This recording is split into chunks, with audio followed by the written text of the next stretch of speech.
Y sucedió que en el año 86 persistieron los nefitas todavía en sus maldades, sí, en gran iniquidad, mientras que los lamanitas se esforzaron rigurosamente por guardar los mandamientos de Dios.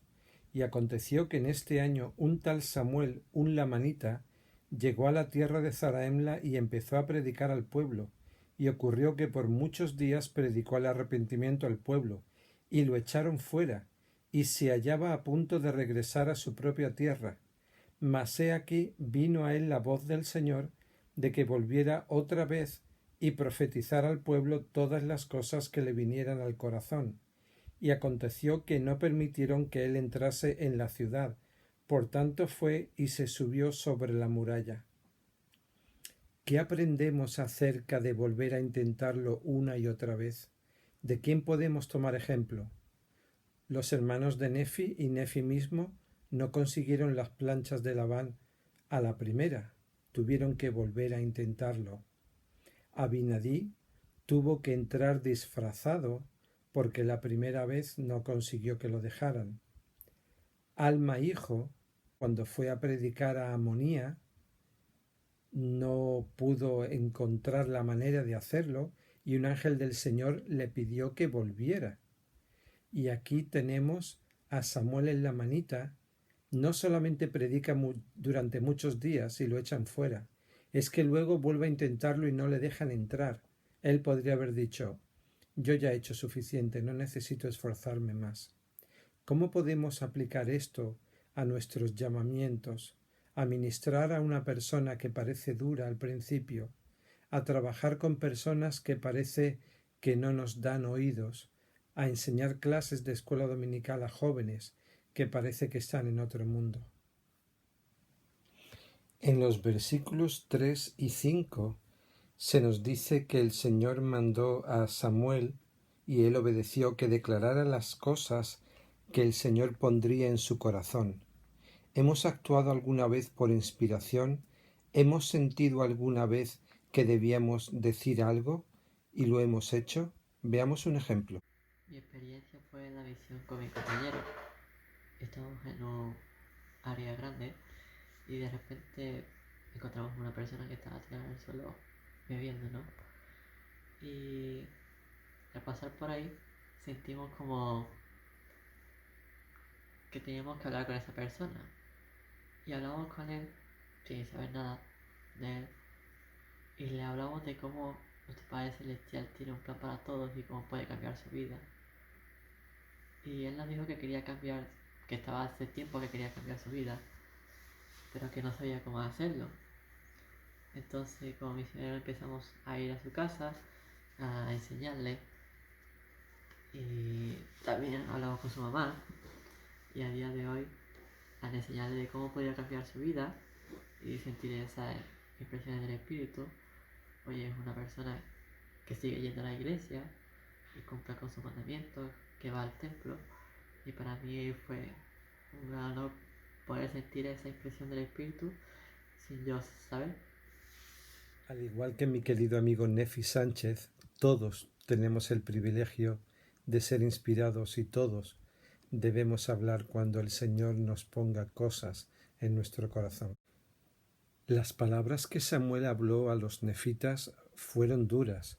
Tenemos ejemplos en los versículos 8 y 9 del capítulo 13, cuando nos dice, por tanto, así dice el Señor, debido a la dureza del corazón del pueblo de los nefitas, a menos que se arrepientan, les quitaré mi palabra, y les retiraré mi espíritu, y no los toleraré más, y no volveré el corazón, y volveré el corazón de sus hermanos en contra de ellos, y no pasarán 400 años sin que yo haga que sean heridos. Sí, los visitaré con la espada y con hambre y con pestilencia. ¿Por qué castiga el Señor? ¿Por qué amonesta el Señor? ¿Cuál es el sentido de todo esto? Quizás una respuesta la podemos encontrar en el versículo 3 del capítulo 15. Sí, hay de los de este pueblo llamado el pueblo de Nefi, a menos que se arrepientan cuando vean todas estas señales y prodigios que les serán manifestados, pues he aquí han sido un pueblo escogido del Señor, sí, Él ha amado a los del pueblo de Nefi, y los ha castigado también. Sí, los ha castigado en los días de sus iniquidades, porque los ama.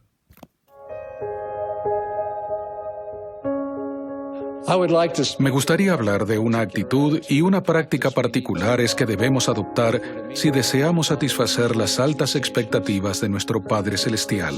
Es esta: aceptar e incluso pedir que nos corrijan. El elder Hugh B. Brown contó que compró una granja muy descuidada en Canadá hace muchos años. Mientras limpiaba y reparaba su propiedad, se encontró con un grosellero que había crecido unos 2 metros de alto y que no producía grosellas, así que lo podó radicalmente dejando solo pequeños tallos. Entonces observó una gota parecida a una lágrima en la punta de cada uno de los tallos, como si el grosellero estuviese llorando, y se imaginó que decía: ¿cómo pudiste hacerme esto? Estaba creciendo tan bello y ahora me has talado. Todas las plantas del huerto me mirarán con desprecio. ¿Cómo pudiste hacerme esto? Creí que tú eras el jardinero aquí. Mira, pequeño grosellero, yo soy el jardinero aquí y sé lo que quiero que seas.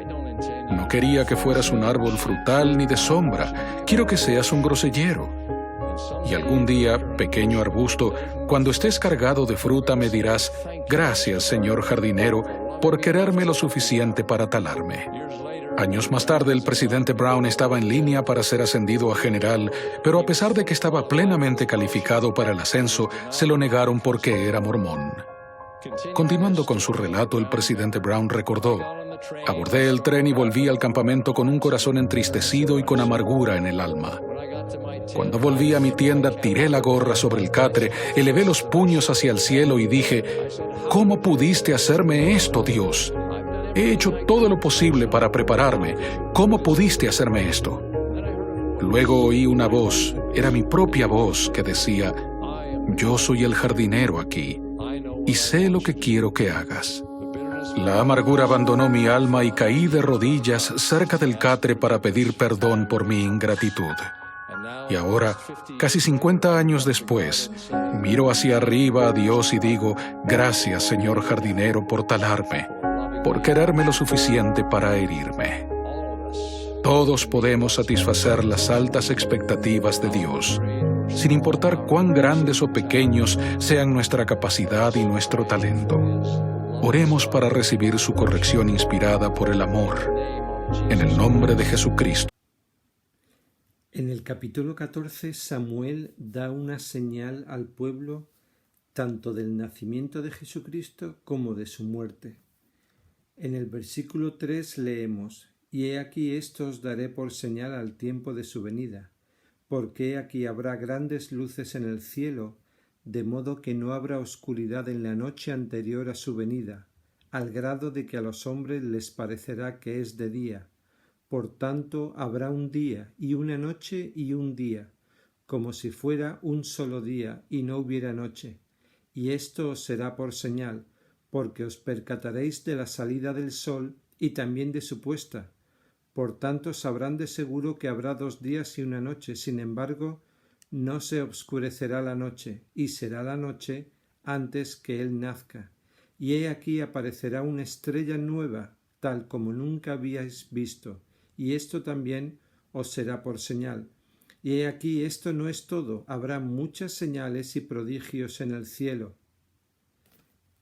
De una manera muy específica les habla acerca del nacimiento, y sin embargo cuando les habla acerca de su muerte, les dice en el versículo 20: mas he aquí, como os dije concerniente a otra señal, una señal de su muerte, he aquí el día en que padezca la muerte se obscurecerá el sol, y rehusará daros su luz, y también la luna y las estrellas, y no habrá luz sobre la superficie de esta tierra durante 3 días. Sí, en el momento en que entregue el Espíritu habrá truenos y relámpagos por el espacio de muchas horas, y la tierra se conmoverá y temblará. Así que vemos que cuando Él nace, todas las señales tienen que ver con luz, con el cielo. Cuando Él muere, ¿qué es lo que hay? Obscuridad. ¿Por qué? Porque Él es la luz del mundo, sin lugar a dudas. Él es quien debe brillar en nuestras vidas. Nosotros debemos hacer que Él brille a través de nosotros, para que los hombres vean nuestras buenas obras y lo glorifiquen a Él y al Padre que está en los cielos. Samuel el lamanita no solamente llamó al pueblo nefita al arrepentimiento, no solamente les dijo que serían destruidos si no se apartaban de sus vías inicuas, no solamente les habló acerca de las señales del nacimiento de Jesucristo y de su muerte, tal como dice el versículo 12, para que sepáis acerca de las señales de su venida con objeto de que creáis en su nombre. Los versículos del 15 al 19 del capítulo 14 están entre mis favoritos de este libro. Pues he aquí, de cierto tiene que morir para que venga la salvación. Sí, a él le corresponde y se hace necesario que muera para efectuar la resurrección de los muertos, a fin de que por este medio los hombres sean llevados a la presencia del Señor. Sí, he aquí, esta muerte, es decir, la muerte de Jesucristo, lleva a efecto la resurrección y redime a todo el género humano de la primera muerte, esa muerte espiritual, porque hallándose separados de la presencia del Señor por la caída de Adán, todos los hombres son considerados como si estuvieran muertos, tanto en lo que respecta a cosas temporales como a cosas espirituales. Es decir, hay una primera muerte espiritual, que es que nos encontremos separados físicamente de la presencia del Señor. Esto ocurrió por la caída de Adán. El versículo 17 nos da la solución a esa muerte. Pero he aquí, la resurrección de Cristo redime al género humano, sí, a toda la humanidad, y la trae de vuelta a la presencia del Señor. Es decir, nos ha dado un problema y ahora la solución. Y ahora hace lo contrario. Primero nos dará la solución del problema que viene después. Versículo 18. Sí, y lleva a efecto la condición del arrepentimiento, que aquel que se arrepienta no será talado y arrojado al fuego, pero el que no se arrepienta será talado y echado en el fuego. Y viene otra vez sobre ellos una muerte espiritual, sí, una segunda muerte, porque quedan nuevamente separados de las cosas que conciernen a la justicia. Es decir, hay una muerte física, la separación del espíritu y el cuerpo, y dos muertes espirituales. Una de ellas es el habernos alejado físicamente de Dios, del Señor, y otra muerte espiritual es el pecado, el no pertenecer a las cosas de la justicia. La resurrección de Jesucristo trae a efecto la solución para la muerte física y también para la primera muerte espiritual, la separación de su presencia, porque nos lleva de nuevo a su presencia. También nos redime realmente de la segunda muerte espiritual, porque la expiación de Jesucristo por sí sola ya ha cumplido con toda justicia. Pero a nosotros se nos requiere que nos arrepintamos y que le sigamos, que nos santifiquemos, que nos justifiquemos para demostrarle gratitud y para poder llegar a ser como Él. Estas son las enseñanzas de Samuel el lamanita, de quien después nunca más se supo.